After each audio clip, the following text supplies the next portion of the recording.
told, oh, I believe it. I'm on your side. Hello, everybody, and welcome to the Spoiler Warning Podcast. This is review number 786 with a review of Presence. I'm Christopher Schnese. And I'm Steven Miller. And if you're joining us for the first time, the Spoiler Warning Podcast is a weekly film review program. Each week on the show, we're going to dive in, debate, discuss, and argue over the latest films coming to a theater near you. This week, coming back, the latest film from Steven Soderbergh. We're talking about Presence. Steven, before we get started, how soon after you felt a presence in your place would you get the fuck out? The moment anything seemed remotely scary at all. Yeah. It is something that, not to spoil this movie, but as you hint, characters eventually become aware that something is happening in this house. And that is the moment when I am like, I would leave my family. I would leave everything I've ever known in life. I would just get in a car and drive away. Yeah, I'm very much a scaredy cat, and I would not tolerate creepy things happening in a big empty house. How about you? Yeah, I want, like, you know, if there was a genuine thing where I was like, okay, this is indisputable, there is some sort of presence here. Oh man, I would definitely want to get the hell out of Dodge. But counterpoint to that is, lately I've had this problem where my bedroom door at night will just open and go, get the fuck out of there. And it just opens a little bit, and like I'll be like, that's just my door opening and wind moving my door, and then I will just try to go to sleep, and then I'll hear yeah, you know, wind that thing that just is in closed apartments. So it's definitely been a thing that started happening lately, and eventually I get up and I do the thing where, like, you shut the door, but you shut the door, and you like do the turning knob. Like, do I feel it actually latch? Because what I believe is taking place is I'm shutting it, but the doors aren't properly aligned all the way, so it's not fully latching. And then eventually you get like a little bit of gust or like a change in pressure in the house, and then the door kind of pops open a little bit.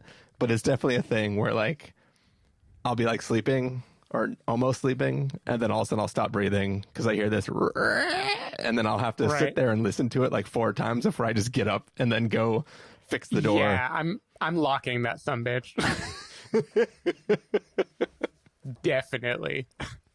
I will say I didn't correlate it with watching this movie, but now it makes sense. For the last 2 days, I have noticed more of the ambient creaking that happens in my house when I'm just sitting and watching a thing, and the stair just kind of decides to go like, yeah, houses move. It's unnerving. Yeah, they definitely move in San Francisco. Yeah. I'm also absent-minded enough, though, that things on my desk suddenly being organized differently, it would take me so long to know that happened. I would be like, oh yeah, I probably forgot I did that. Like, the number of times I use my asthma inhaler in the morning, and then 30 seconds later cannot remember if I took my inhaler or not. Yeah, a ghost would have some trouble getting through to me, I think. Yeah. It's like, damn it, I've been trying to presence this guy for the whole time, and it just won't work. Oh, all right, Steven. Ready to get into this review? I'm ready. All right, let's take a listen to the trailer for Presence, and then come back and give everybody that review.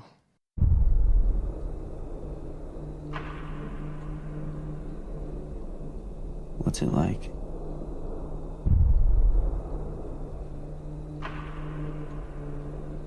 What's what like?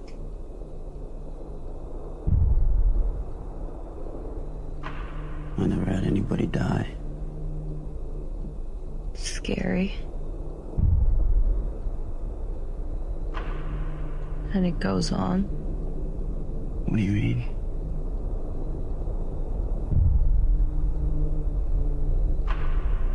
Like, the world cracks apart.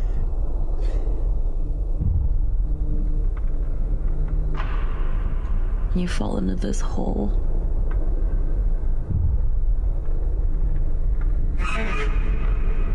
And the sides are mud, and you can't get out.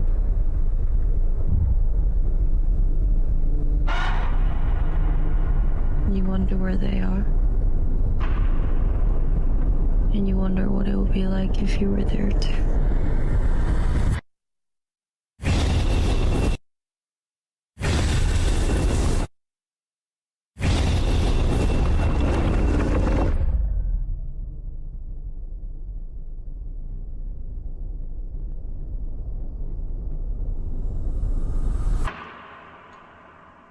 All right, so that was the trailer for Presence. It is a story of a family who moves into a house, and then shortly thereafter, members of the family begin to feel a presence. Stephen Miller, what did you think of Presence? I thought Presence was a very interesting experiment of a movie. And I'm not saying that as a criticism. It's like, it is this one idea, which is what if the camera were haunting the audience? And I would not consider that a spoiler. That is clearly in the trailer. That is what the whole movie is clearly about. And I think it's a really interesting experiment that worked on me pretty well. In a sense, this would make a very interesting double billing with Robert Zemeckis' Here, which I don't know if you've ever caught up with. I haven't, but I'm aware of the conceit of the filmmaking. Yes. Yeah, so in Here, the camera is stationary, and we are watching a house or a patch of land as it evolves over centuries, and all the different people that are having conversations there, and you're just kind of going in and out of those conversations and piecing together what their life would be. This movie does a similar thing, but with a roving camera that is meant to represent this presence, this unknown force, this thing that you know is kind of leering or watching characters and occasionally trying to interact with them. And it has a drama that is mostly buried. Like, we get pieces of it, some we never get, some details we never find out, but we just kind of catch characters talking about things and eventually start to piece together what their life is, what they're going through. I should start, as I always do with horror movies, by asking, did it scare me? And the answer is hell no. I don't think this movie is meant to scare anyone, and it certainly didn't scare me. Contrary to what the trailer would like you to believe, I think this is a very misleading trailer, but we can talk about that later. Yeah, this is actually it's the first time anyone has ever said this about a horror movie, but I think it's really about trauma, actually, not about... I kid, but only slightly. I mean, this is a movie that is really meant to be about family dynamics, about how it feels to lose someone, how it feels to be depressed and isolated, and it's just this kind of tone poem on that. I can already tell you it is going to be difficult for us to talk a ton about this movie because a ton of stuff does not happen in this movie.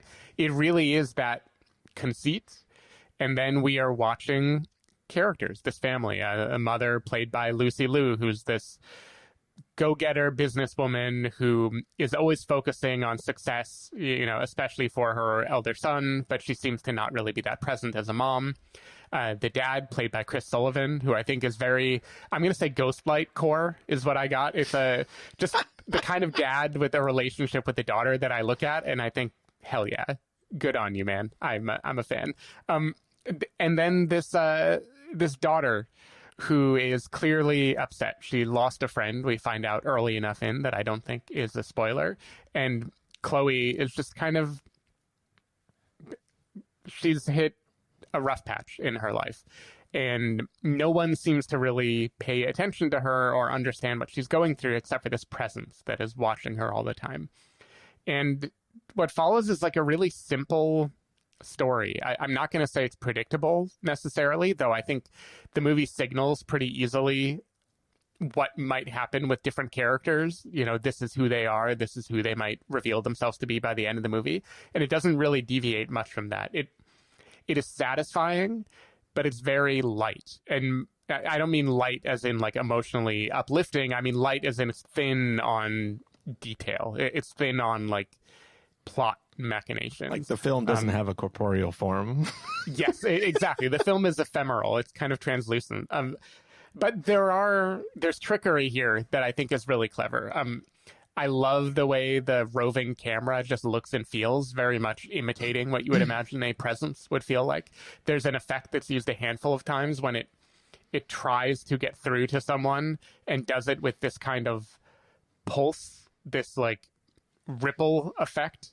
on the screen as if it were trying to shout but couldn't make a noise, that I think is just a really interesting dynamic. And yeah, we might want to go into spoilers, because I think most of other things I would have to say about this movie, including maybe criticize about this movie, come down to the ending and whether I think it actually wrapped things in a satisfying bow. But overall, interesting experiment. One of these Soderbergh movies that feels like it was, he's churning them out year after year, and he's trying to do new things with the form. I think he succeeds here, but I would not say it resulted in a movie that I will deeply remember or be recommending to people for years to come. It just kind of, like a ghost, it kind of passed right through me. How about you? Yeah. First of all, one thing to mention, this is something that like very few of our listeners will probably have a connection to. But there's this game from Quantic Dream called Beyond Two Souls. And it is a game that it was for the PS3. And I actually played it using an iPad as the controller for it. It was like a thing that you watch, but you slightly participate. But that game also had the same pulsing sort of thing to interact with environments. Interesting. So it was very reminiscent of that, where you played this like sort of untethered soul who was helping the main character through the environments by, doing things. But anyways, that's neither here nor there, but it's the cool thing that I thought of as you were describing that thing that I thought was rad. So as I said earlier, luckily I hadn't really seen the trailer for this. Like I knew it existed. I saw the giant standee thing in the lobby of Alamo, but I hadn't really like watched the trailer for this. And I think the trailer really oversells something that might miscalibrate you to what you're about to watch. Like this is not supposed to be, as some of the titles in that trailer say, the scariest thing you'll watch all year. Oh my gosh, they say that? Yeah, it does. It's outrageous. Yeah, it's a complete lie.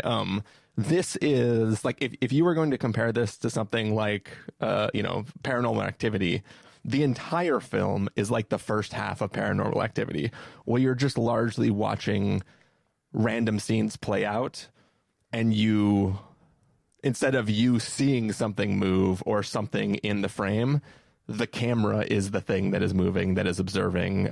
So it's not security footage. It's like this presence that is the POV that you're watching. And like that works perfectly for what this film is trying to do. Like I found myself really compelled by watching this viewpoint of things, because you have a thing that is your vantage point. You don't know what it is or why it's there. And, as we'll learn in some exposition, these type of things don't always know what they are or why they're there. So you are kind of learning with the POV what is happening, and you are like learning about this family the same way it does. And you are kind of trying to slowly wade your way into whatever is happening and sort of just absorb it and vibe with it and kind of follow it. And I think that, there's some, there are some extreme backstories, I will say, that are involved. There's two sets of backstories that like are kind of the primary things that are governing maybe why this family might have moved into this town, and then another one which is the other reason why families might have moved over to this neighborhood. Those, I don't know why the parents' backstory has to go where it does. And I get why the other backstory has to go where it does, but like it was a little extreme, right, to say the least. But I found this presentation of the material really, really compelling. Super interested when we get into spoilers to talk about the ending with you, because I actually think that the ending does complete the story. I think it is a payoff that you kind of arrive at before it happens, and then to me it's like seeing the execution of it goes like, okay, yes, I'm totally down for this, like I'm on board for this. But I think what I loved about this film is just the slow way we learn about these beings. Like obviously there's an exposition dump from a certain type of character in the middle of the film. But when we see certain characters feel the presence, other characters not feel it, certain things happen that trigger an action by the presence, or the presence chooses to watch one thing versus another thing. I really love the way it slowly doles out the information. You learn, as I said, you learn at the same speed as the presence. And I think that that is a really interesting idea. Like, you could look at this and go like, hey, you know, this is an interesting gimmick. Let's just take a little sort of like wide angle camera and move it around the house while people just do these little vignettes. But I think that it does build to something that has meaning to it and does sort of pay off in a way that makes me walk away with it, not with like a lasting memory where when people ask me like, oh, what's your favorite ghost story? I'll be like, oh, did you ever see Presence in 2025? You know, like that's not going to happen. But at the end I was like, yeah, I'm totally on board with this. Like it was not a thing that like, you know, when we talked about a September 5, it was like, while that movie's going, you're like, fuck yeah, this movie's great. And then when it ends, you're like, huh, I feel a little bit empty. I had the opposite feeling where like the entire movie, I was just kind of like curious. And then by the end, I was like, I think I actually really like this movie. It, like, you know, it was like a thing where it slowly built on me. And the more I think of it, not because it's like occupying a huge space in my mind, but like when I think about it, like we're sitting down to you know, record this episode, or I talk to people at work who saw it, like I'm like, yeah, I did fucking love that movie. Like, like it becomes a thing where, you know, I think you kind of have to think of it as sort of a fairy tale type of story, not a purely like, oh shit, mind blown type of thing. It's just like this type of story. It's a really well executed version of this type of story. And it is a thing that pays off in as much as it needs to communicate this kind of story. So, you know, were all the performances 100% perfect? Were all the characters the best? Was the backstory of all the characters the best? No. But this is just a really well executed version of the story it wanted to tell. And it's like, this all justifies itself. Like I'm 100% on board with everything that went into making this film. Mm-hmm.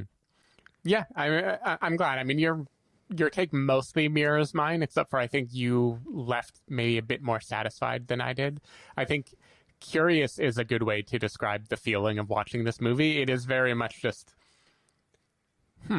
what is Soderbergh up to?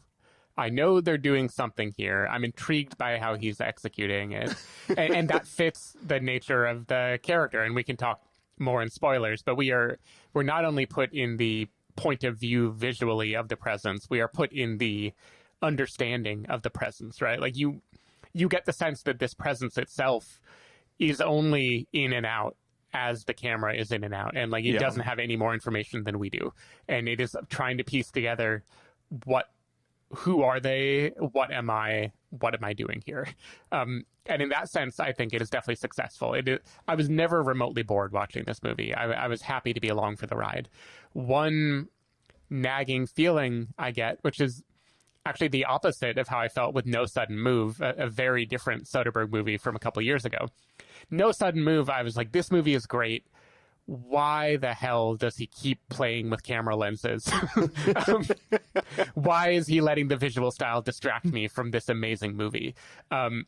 This time around, if you took, and I know this is a dumb counterfactual because this movie would not have been made if this were the case. If you took the exact same scenes, the same everything, and just framed it in a standard like shot, reverse shot thing for the dialogue, this movie would suck.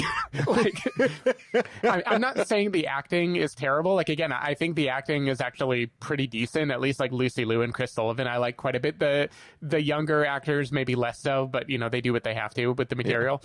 Yo, dude, are you gonna bro out with me and drink alcohol? Yeah, dude.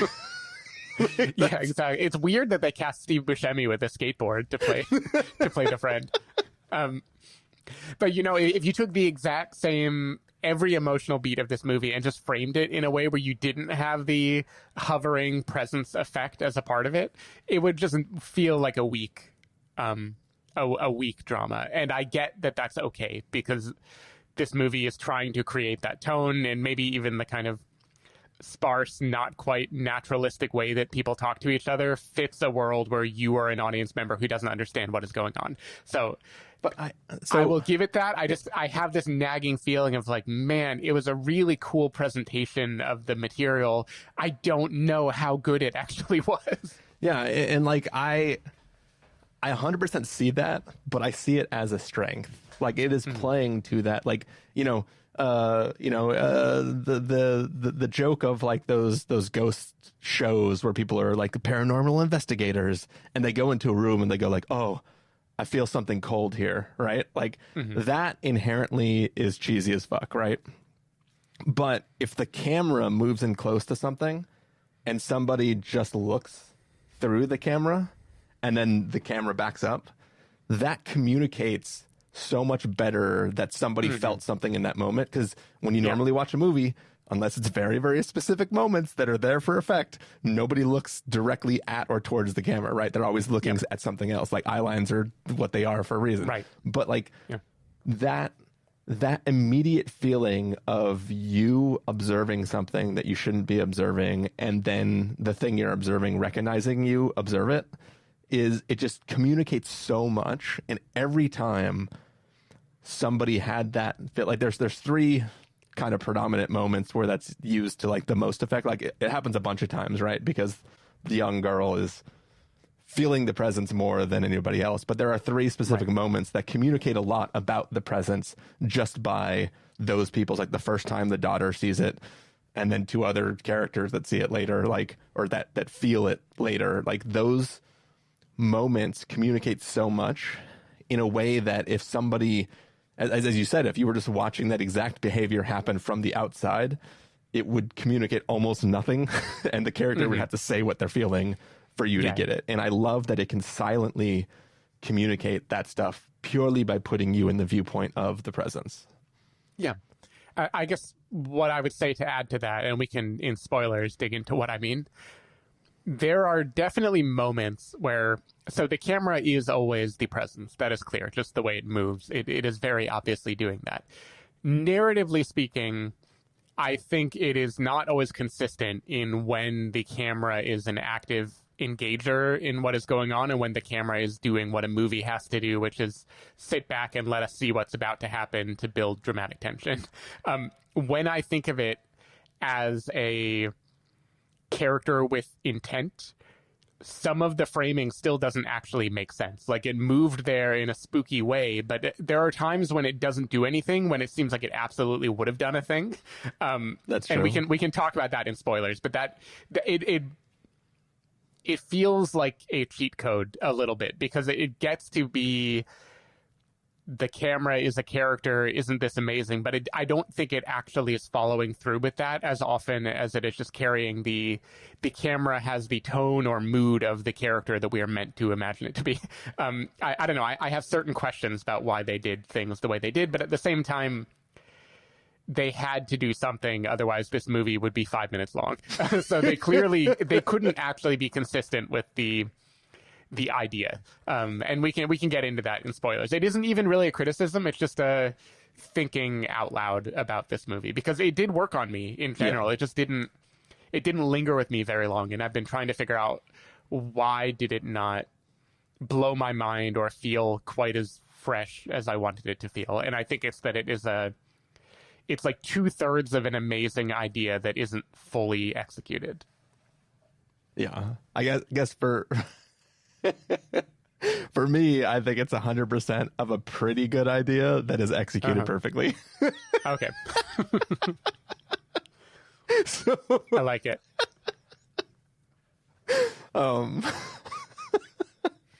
Yeah. So obviously, so much stuff we want to talk about in spoilers. Should we just get the verdicts for non-spoiler people for now? Sure. All right. For the non-spoiler folks, Stephen Miller, if you're going to give us a must-see, recommend with a caveat, wait for rental, pass with a caveat, or a must-avoid, what would you give it? Recommend with a caveat. I love that Soderbergh is not precious about his movies. He tries new things. He keeps trying to innovate and, if not one-up himself, at least keep things fresh and interesting. And this is definitely a fresh, interesting movie. I was never bored. It is an interesting take on even saying a ghost story feels like not quite right. It is an interesting take on a spooky movie, a haunted house movie maybe is a better way to describe it. It does it in a very intriguing way. I don't think it all totally coheres, and I feel like it's more of a very interesting exercise than it is a totally satisfying work. But I'm glad that I saw it, and I think if you seek it out knowing that you are getting a visual experiment and not necessarily a spooky horror movie, then I think you will probably enjoy yourself. Yeah, I mean, it did everything I needed it to do for me to kind of love this film. But I can totally see how people could watch this movie and go, what? So for me, it's just going to be a recommend with a caveat. But that caveat is just purely because I know some people will either hate this movie or just not really care about it. But for me, it worked really, really well. Like I said, perfect execution of a simple, subdued, all right story. And that for me was like the right recipe to get something where I walked away going like, huh, yeah, I'm a fan of this. So I will say this was much better than the other movie I watched for the podcast this weekend that we are not reviewing because Chris couldn't make it in the end, which was Flight Risk, which should have been dumb fun and instead was just very dumb. And at the very end, directed by Mel Gibson, flashed on screen, which is a detail I had not known, and I laughed out loud. Yeah, I did not know that was the case either until I was talking with people at work before the end of the weekend going like, yeah, and then I'll go see Flight Risk. And they're like, oh, this is directed by Mel Gibson. I was like, what? Yeah, because it's not enough for it to just star a bigoted guy. It has to be directed by a bigoted guy too. Steven, are you saying you didn't need a pilot?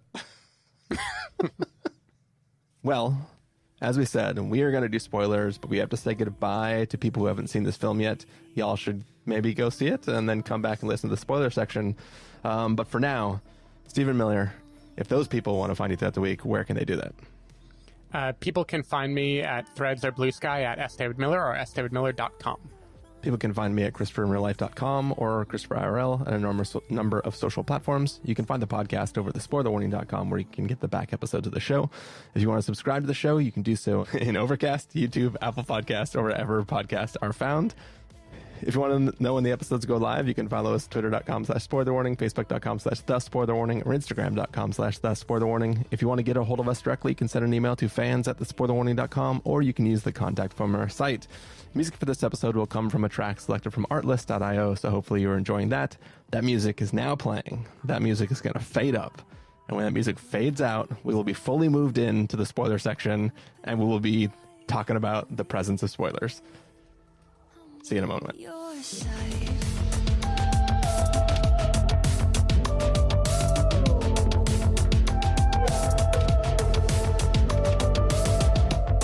When your heart can't see the light, believe. All right, we are back. This is spoiler territory. It's the after part of our review of Presence. We're going to be talking full-blown spoilers. Steven, do we just want to start with like the overall arc of the film? Do we want to start with some of the random small backstory things? Like, how would you like to tackle this? I don't know. I can go any direction. Maybe we just can like rip off the Band-Aid and say what we know about the narrator of this film, the observer of this film. I'm just going to say the interstellar ending of this movie. So you don't like that love is the only thing that transcends time and space? I'm fine with love transcending time and space. I have questions. Okay, yeah. So can we agree, and then we can go into the little details before we really talk about the ending. Can we agree that the movie is making it clear that the brother is the presence? The Yes. presence the whole time was the brother, just not yet realizing why he was there or what he had to do. Yes, that is 100% the only interpretation right you can take from the film. Well, the distinction I want to make is it like energy created around the grief of the brother in the alternate timeline of what could have happened, or is it the brother as a classic I died and this is my ghost? because I have time travel type questions relating to how this could be the brother. If had this not happened, the brother would be alive. Unless one way or another, he would. Like, we're in spoilers. I don't. Okay, yeah. So one There's way or no another, reason to be coy. he would wake up, figure out what happened, and then have some sort of conflict with the other guy. Like, regardless, this is definitely like a closed loop system. Which Steven, they invented a whole character to explain how these type of ghost things are neither here nor there. They are sort of out of time and aren't really attached to one moment in time. They're sort of drifting back and forth. So I think it's cool. Yeah.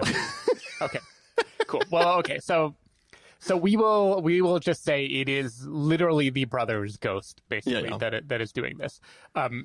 So with that said, I try to go back, think through the movie different times when the presence is interacting, different times when it chooses to intervene, what conversations it wants to watch and doesn't watch.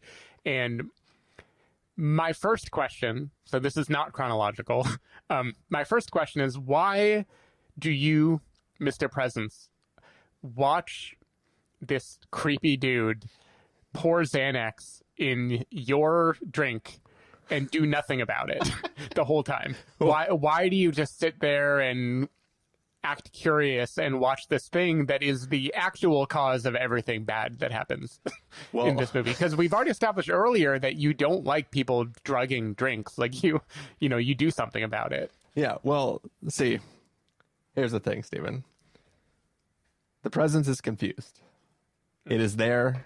It does not yet know that is him, but it does know, fuck that guy. He's a tool. He does bad things to other people.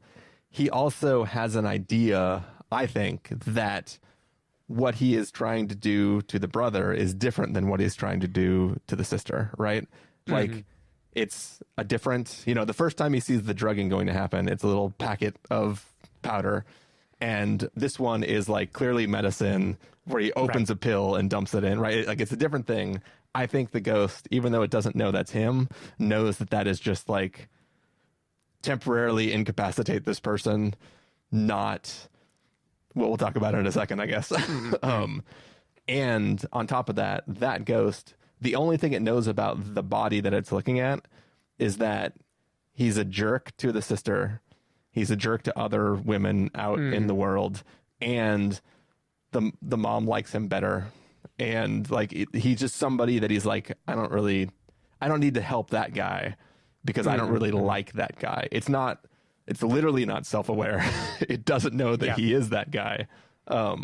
So it's just another person who will be fine later and is kind of like, whatever. So that's what I think about that.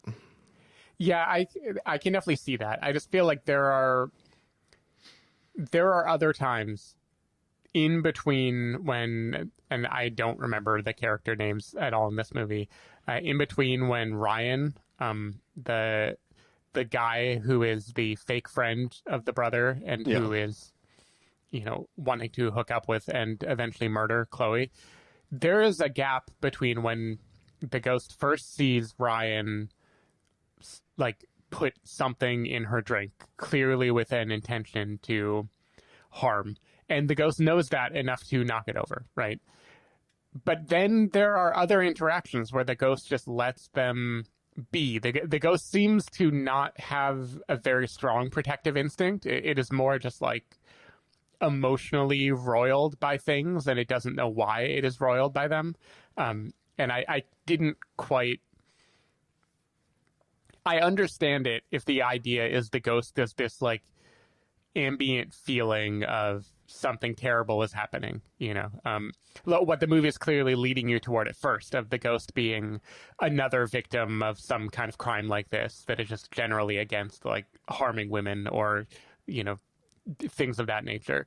I have trouble understanding the ghost as having real intent unless the ghost has no object permanence and can't like remember scenes that it itself has seen. And that's what I mean by sometimes it feels like we are watching a thing with agency that is absorbing and learning and interacting. And sometimes it seems like we are just watching a scene play out because we have to see it play out, rather than see like the frenetic energy you would think it would have as it builds up and is like, this guy's a threat, this guy's a threat, I do not like this guy's a threat. And the way I interpret it is the ghost literally doesn't know, not just that it is the brother. I think that it is interacting in any given moment based on whatever it sort of builds as a reaction to it, right? Like curiosity. That's the word. With curiosity, it watches the guy pour that thing in her drink, and it doesn't know what that is or what that means, but it's like, I don't think I like this. And then when the glass is set on the end of the table, it just kind of knocks it off. And it's like, it's not like, because it could have thrown him before he handed the drink, right? But instead it's like, do I like, I don't know, no, don't drink that. And then it like knocks on the ground, right? It's like a thing that happens. When the brother is telling the story about what him and his friends did to that other girl, right? It's like he's watching it, and he's like watching them talk about it, and he doesn't know what it feels about it, and it sort of starts to build up a rage, and then goes and fucks with the room, right? But it's not like, it's not punishing him. It's just kind of like running in there and being like, I can't touch you. I can only touch your walls. You know what I mean? Like it's kind of just like a burst of whatever. And I think it follows and kind of doesn't know what's going on. But if you watch moments where the sister is hooking up with the Ryan dude, like it's uncomfortable. It doesn't know that that's his sister that he's watching, but it still feels shame of some level, and then goes and hides in the closet, right? So there's these things where it's like it is impulsively acting based on what it's watching, but it doesn't know why it's doing that. It's just reacting to it like passively. And maybe it starts to build more and more knowledge slowly over time. And instead of like the house becoming more and more haunted, it's just understanding more and more as it watches and figures out who it cares about and who it doesn't care about. And kind of the fact that the father is on her side and like sees that kind of emotion. And then does it take on the protective nature by learning it from the dad, overseeing the daughter and trying to protect it? Like, we don't fully know, but that is a thing that maybe it's sort of absorbing that sort of protective nature from there. But I kind of found that journey of watching it kind of learn and kind of become, I mean, it's even in the last moment, I don't think it's self-aware. Like when you see his reflection in the mirror and the mom recognizes that it is him. First of all, I talked about the 3 times where people look. One is the first time that the daughter feels the presence and looks towards it. The second one is when the medium tries to enter the house and suddenly like, it's like, whoa, that thing was walking. I felt it come to me, and then they both step away from each other. And then the third one is Lucy Liu, like saying goodbye to the house. And then just feeling that moment. And like, when I talked about like really loving the way this thing slowly doles out the information, is like, there's a sense that when you lose somebody you are deeply, deeply connected to, that kicks open the door, as like the medium says, that sort of lets you feel and see into that nature. So like the fact that like the way they play out at the end, where like you kind of assume the brother's dead, but when you come down and like, you're like, maybe she died too. And then you see her, and then you see the dad, and then you see the mom, and you don't see him. And then when she looks, you know that because the daughter's there, you know that like, well, he had to have died. She can now feel the presence because of her lost connection to something she was so deeply connected to. And like, it kind of just builds. And I love that sort of playing into that nature of what it means to be connected to somebody, and like how loss is not just this like traumatic thing and you feel it inside, but it's like literally a connection to something else after you lose somebody really close to you. Like all of that I thought was like really beautifully handled, and is what makes me really love what this film is doing. Yeah, that is really beautifully done. And I said kind of jokingly that this is a movie about trauma, because everyone says that about every horror movie. But it really is, in the sense that it has this way of explaining the world where people who have suffered some heavy loss they might be prone to act strange. You know, they're hearing things. The daughter thinks there's something in the house. And there are 2 kind of standard ways people could interpret that. One would be like, oh, this person is just grieving, and so they're seeing things that aren't there. They're picking up on stuff that is imaginary. Or the kind of conventional ghost story version would be, this person is being haunted by the thing that they are grieving, right? Yeah. And this movie is saying a third thing, which is like, no, the act of losing someone connects you with the world more fully. Like, you have more access than other people, and you temporarily become the kid in the Sixth Sense. And I do think that is a very interesting thing. And it is an example of where the first person camera is great, because those moments of eye contact are very meaningful. And those might be the only direct ones. I feel like there are other ones where at least the daughter is looking toward the camera or coming toward it, or getting a feeling of this thing that she can't quite sense yet. Yeah. Like when she's in bed and it's kind of hovering over her, and then she like wakes up and is like, is that you, friend's name that I forget? Like stuff like that. Yeah, no, that all is very, very well executed. I think one issue I have with the movie, and this is going to be kind of contradictory because I think the kid understood the assignment, but the character of Ryan, the heel turn he takes, I mean, he's always a piece of shit, so not a heel turn, but the dive he goes from at first just seeming like a kind of scumbag who is into, you know, this guy's sister, to being a manipulative person, to being the kind of person who would drug a woman, which is terrible already, you know, to being a person who literally wants to murder and watch them die, is very, very hammy. but it's not a progression, right? Like, it is literally, this guy has systematically worked his way through a series of friends. So he is capitalizing on the trauma. Like, he did it once and was like, oh, fuck, I'd like this. And then he was like, oh, I bet I would like it even more if I did it to a person who was close to the other person. Like, there's a line that the brother talks about how, like, this cool kid from school, he's like, for some reason he wants to hang out with me. Like, I'm not going to let that go. Right. Like, he's talking about, like, the kid in the new school that he's now moved to, is interested in him. It's like, no, bro, he's not interested in you. He wants to kill your sister the way he killed two of your sister's friends. And it's like every time he does it, like, it builds more and more, because like the trauma is like building and building for the people that he's doing it to. And it's like, that is fucking extreme. And I don't think this film needed it to be that extreme. It could have been just bad stuff was happening and the brother did it. Like, I guess they were like, well, if he was just like, get off my sister, and then threw him out a window and they both died, maybe that I don't know, maybe somebody was like, he has to be a serial killer.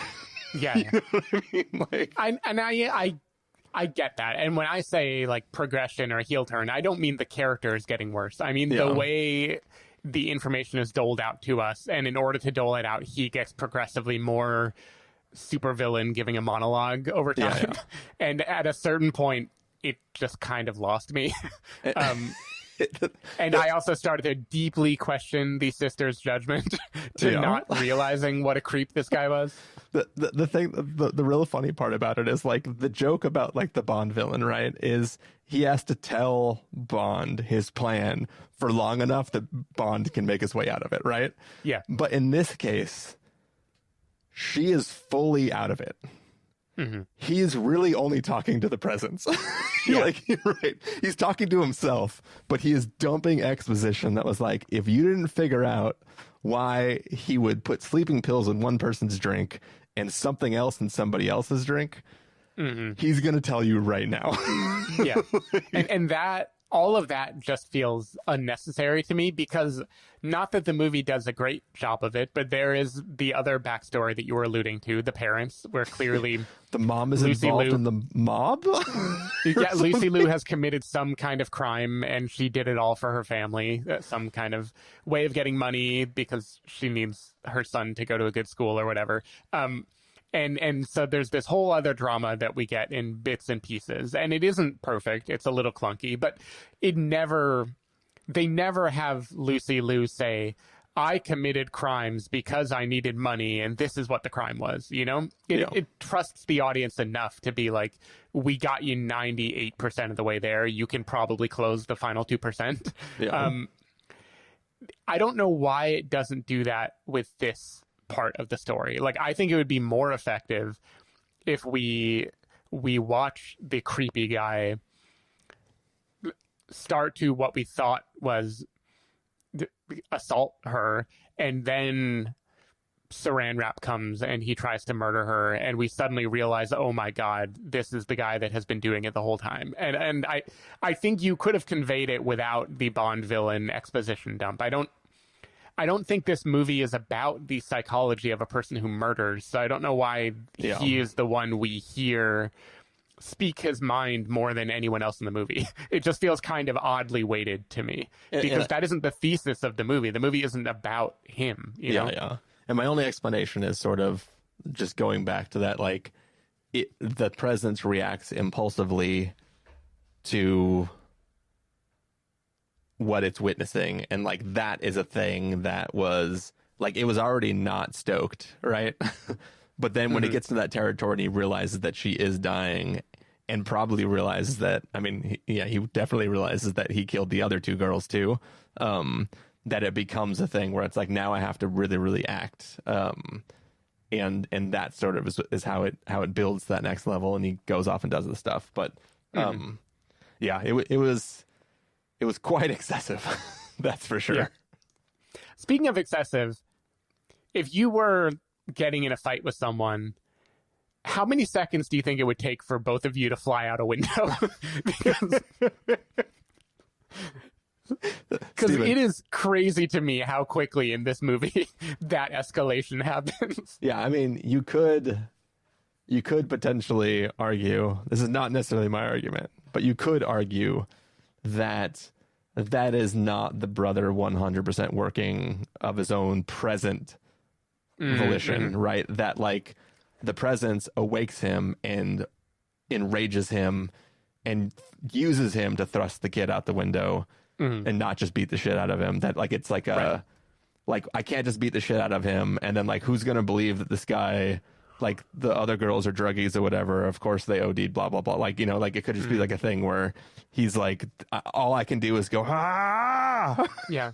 You know what I mean? And this is partly why when I asked in the beginning if we could agree that the presence is the brother, I was trying to make a distinction, because there's a way you can read it where the presence is more like the good within the brother that has been lost somewhere. Like the presence is his desire to protect her, his desire to be a better person, his whatever. And this is not like a person suddenly deciding, here's what I have to do. This is like a force that is like righting the wrongs of the world in some way. And maybe that distinction doesn't mean anything, because generally that's what we think of a ghost being, as like the lingering unresolved part of them.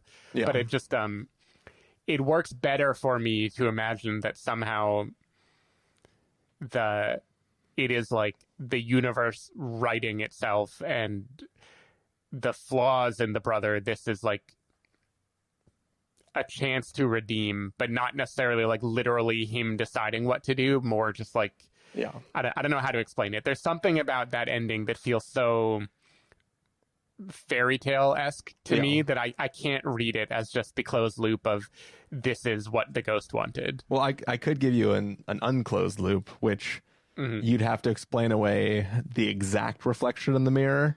But you could make the argument that, remember, there's a conversation that the son has with his father where he's like, look, like, I know you're a good kid, but your sister's awesome. You should, you know, make up with her now, because you might not get that chance in the future. And like, I went 6 years without talking to my brothers, or whatever the line was. Yeah. So there's this idea that like,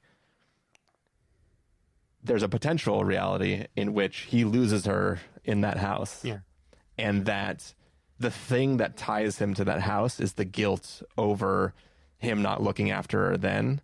And that tied presence over time allows him to go back and fix the problem and sacrifice himself to save her. and like right that wrong, as you were kind of saying, like that it's potentially not a fully closed loop, but a fixing of a universal wrong that took place where he not inadvertently, but like is tied to that because of the regret he feels for having not protected her then, and then makes up for it by sacrificing himself in the past. And I don't like talking about this film in that sort of. It's like one of the endings of The Butterfly Effect, because multiples were filmed, but not the good secret ending. Yeah.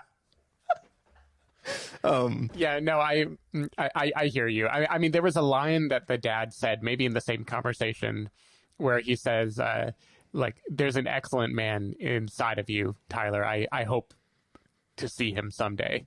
Yeah. And it's almost like the person he could have been is the one who's hovering there and is somehow flipping the switch and making it happen in the end. Yeah. Cool.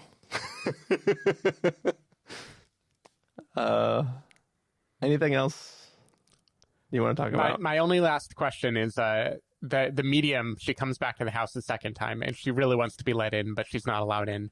And she gives this clue that is clearly meant to make the audience start looking, which was like the window that does not open.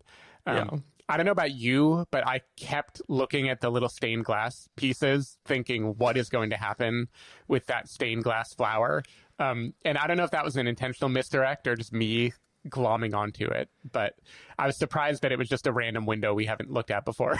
Yeah, like in my head, my place to go is that like there would be a fire that starts in the house, and then she wouldn't be able to get out of the room because the window's shut. I did not.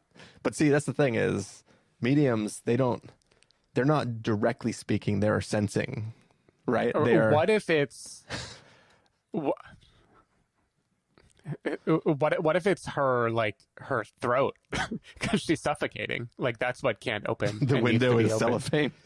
Yeah, exactly. It's that tiny window between life and death that creepy supervillain monologues about. Yeah, I wish wish I'd written down that line as something like something of just this many millimeters thick can hold all life and then take it away and give it like that is one fucked up kid. Yeah. 21 grams. All right. We done, Steven? I think we're done. All right. I am going to go take off and look at that weird old dirty mirror in the center of my house and try to see if I see any reflections. Cool. I am going to leave the creepy house that I keep glancing at my mirrored view in Google Meet to make sure nothing is creeping up behind me. All right. Take care, and we'll see you next time. Bye. Bye.